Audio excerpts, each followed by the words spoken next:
Abakulembeze kw'ossa n'abantu abawangalira mu disitulikiti y'e Wakiso bazze balaajanira gavumenti efuule disitulikiti eno Ekibuga kuba erina buli kyetaagisa ate ng'evaamu omusolo mungi nga kino kyakuyamba okutumbula eby'emirimu mu disitulikiti eno.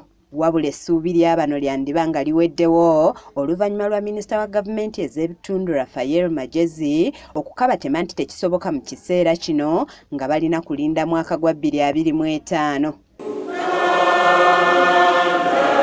Ono okukabatema asinzidde mu lukiiko lwa kkanso ya disitulikiti eno olutudde ku kitebe kya disitulikiti nga lubadde lukubirizibwa omukubiriza waalwo Najja Nassif. Bakkansala ab'enjawulo abakulembeddwamu ow'Ekasangati Kateregga Aksam balomboza ebizibu ebiruma bannawakiso omuli enguudo embi, ebbula ly'amalwaliro kw'ossa n'eddagala ng'agamba nti singa Wakiso efuulibwa ekibuga bino byakufuuka lufumo. Tulinamu essuubi nti bwe banaatuwa special status nga Wakiso oba ne batuwa city ojja kwesanga nga ssente ze babadde batuwa okukola enguudo mu disitulikiti naddala mu kitundu kyaffe eky'Ekasangati zijja kweyongera.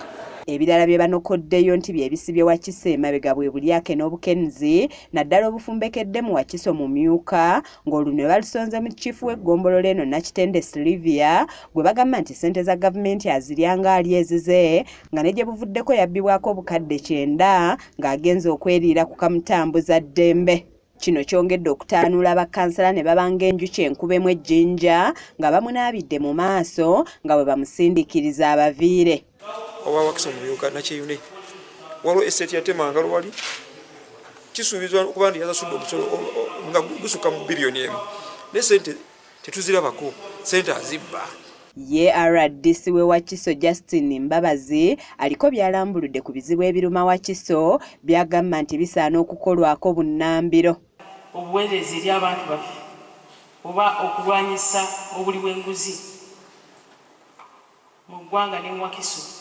Ssentebe wa disitulikiti eno Dr. Matiya Lwanga-Bwanika agamba nti Wakiso yatuuka yafuuka dda ekibuga kyokka nga kinakuwaza kubanga ne kati ekyatwalibwa ng'ekyalo. Wakiso is urban in nature and rural by law. Those are the major problems. That much as we are striving to survive locally, there is no reason why our local legislation should be taken by the center. That undermines the spirit of decentralization. Minisita Minisetr Magyezi akangudde ku ddoboozi n'alagira Chief Nakitende akwatibwe bunnambiro wabula ng'ono yabadde yabatebuse dda neyeemulula nga wano minisita alagidde akulira abakozi okulonda chief omulala era n'alagira poliisi enoonye Nakitende.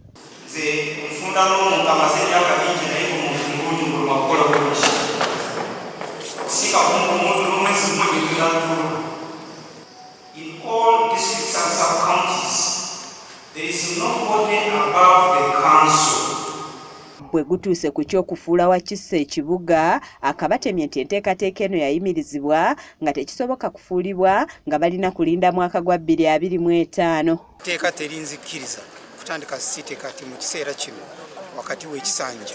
Site ejja kutandika mwaka 2026 so tujja kugigazeetinga 2025 era mbawadde okweyama bwe tunatuusa mu kiseera ekyo tujja kubeebuuzaako. Ono abasuubizza okubaako n'enteekateeka eyeefaanaanyiriza ey'ekibuga gye bagenda okuteesaako balabe nga bagikolera Wakiso kyokka n'abakuutira okumujjukizanga. Kiseera kino basabye ensonga eyo ebalumya omutwe bagira bagireka naye mu 2025 tujja kutandika kuteekamu kutambuza okubuuza ku bantu ensonga ya site y'e Wakiso. Kizza Peter yakusakidde eggulire lino ku lwa KSTV agaleero.